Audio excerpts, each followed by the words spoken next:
This is the world's first commercial sand battery. At 4 meters wide and 7 meters tall, this thing holds 8 megawatt hours of energy and can discharge 100 kilowatts. But the most amazing part is it doesn't hold the energy in a chemical reaction like a traditional battery. No, it does it in the form of heat. And the most amazing part, and you guys know that I love heat pumps, but this combined with district heating would heat up houses directly without even needing individual heat pumps on each and every house. So how exactly does it work and how's the company getting on?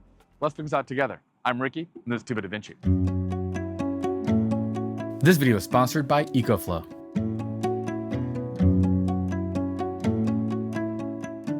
So we are looking at our first sand battery that we called pilot plant. We have here a 3 megawatt hour unit and we have 42 tons of sand behind that concrete wall. And these pipes that you can see here are to circulate the air in the sand battery.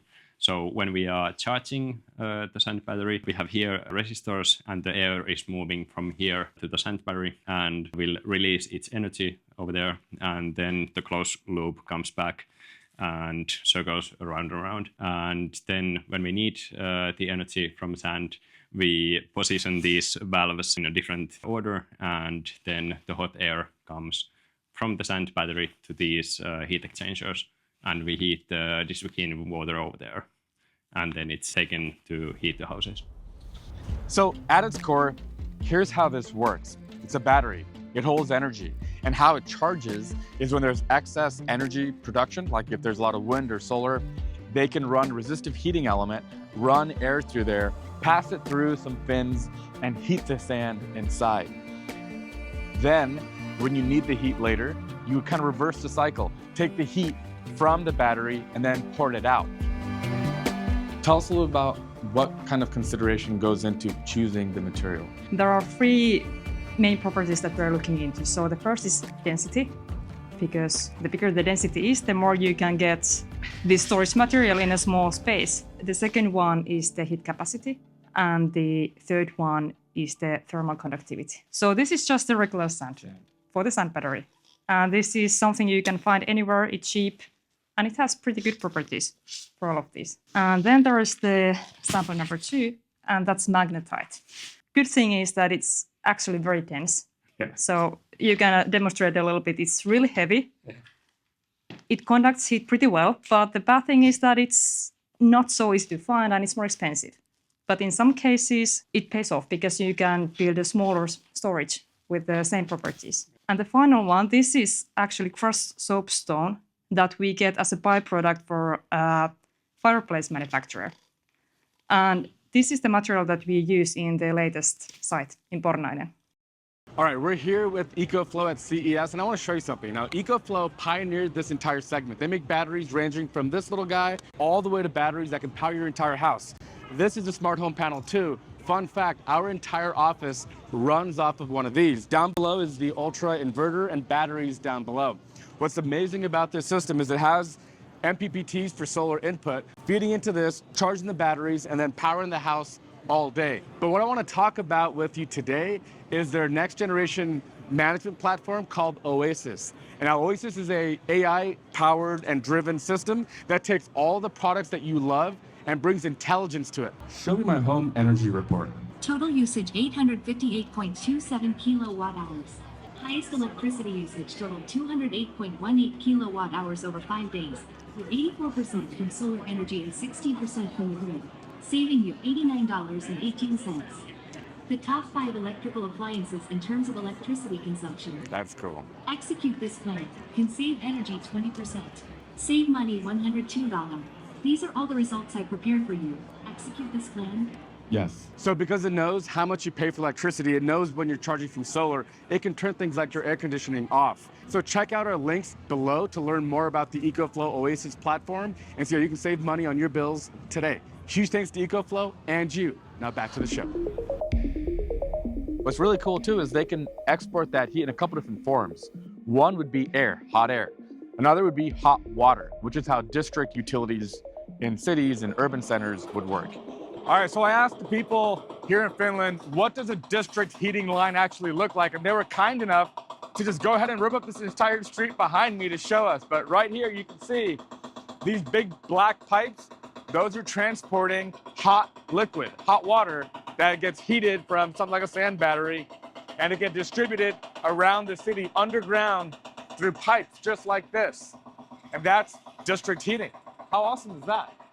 Tell us a little bit more about district heating, because that's actually a concept that I'm not that familiar with. It's not commonly done. In US, you have district heating in New York, but it's done with a steam network. But if it's done with liquid hot water, that is basically for the same purpose, that you have a huge power plant, not in the city center, but far away, so that you can move the heat from the power plant to provide heating and hot water to the buildings. Now, this is applicable for all homes. Like we mentioned, if you live in a dense urban area where there's a lot of homes and condos and apartments, you can provide heat directly. So you don't have to have heat pumps and resistive heaters at each and every house. But it also helps in commercial settings. Right now, industrial dryers and other high temperature applications are not very easy to decarbonize, because most of those are still burning stuff for that heat.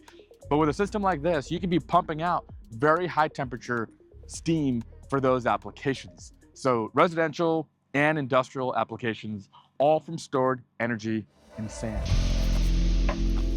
I don't know if you can see, but we're standing right above their first pilot plant, and below us is the sand, and what you can actually see is the insulation, but underneath that is the sand. And we have 42 tons of sand below our feet. And the maximum that we have heated this version was 350 degrees Celsius. In later, larger scale applications, what's the operating temperature like? Yeah, so at Vateenkoski site, we have went to something like 500 degrees Celsius. When we build a system that we aim to produce power out of it, then we will try to raise up the temperature up to 1000 degrees Celsius. When we are charging the sand battery, then the air moves in this big pipe to the smaller pipes inside of the sand battery and releases its energy over there. And then when we need heat from there, then the valves go to the different position, and then the air comes back in this same pipe and goes to the heat exchangers over there. So around the world, about 50% of all electricity used is for heating and cooling. And here in Finland, it's even more than that. So if you live in Canada, parts of Northern Europe where it gets really cold, heating is your biggest consideration. And this is a way of producing and providing heat directly, instead of having it sent out as electricity to be produced on site. Now, they are working on an electric version of this battery, where they could take the heat, run it through a turbine, and produce electricity. Now, the round trip efficiency when they produce electricity might be around 50%, but providing heat, it's around 85 to 90% efficient. And that's where the size of this is going to keep increasing as they go on. Their next generation plants are going to be 2 megawatt and 10 megawatt, and they're going to be absolutely massive, because the bigger you make this, the more efficient it becomes. It can hold more energy, and it loses less energy from having more volume per surface area. The reason why this is interesting to me is because heat pumps and geothermal, things that I'm always preaching about on this channel, are not cheap, and I understand that. But if you live in an area with district heating, you would have to do nothing. You would just live your life, and slowly behind the scenes, you would be getting your energy and your heat from cleaner sources. This doesn't just store energy. By providing a place to store energy when there's too much wind, for example, and then being able to shut it off when there's a huge surge in demand, this could be one of those things that can help stabilize the grid and keep the ratios of demand and supply in check. And anybody who has district heating would immediately benefit from this, because instead of having to burn wood and wood chips like this factory you see behind me, we'd be able to produce our energy from excess wind and solar at times when it's not needed currently. And we don't need to have lithium ion or any other exotic materials. This is sand. And based on where these plants would be needed, they can use different kinds of materials. We mentioned soapstone, which is what they're going to be using in the next iteration, because a factory on site has the byproduct of this stuff, and they can just use that. So wherever you are in the world, there's probably material that you could use to store energy, provide heat. And that is a good thing. All right, so that's a quick look at Polar Energy. Thought that was cool. Check out this video next. And until next week, I'm Rick with Vinci. Thank you so much for watching.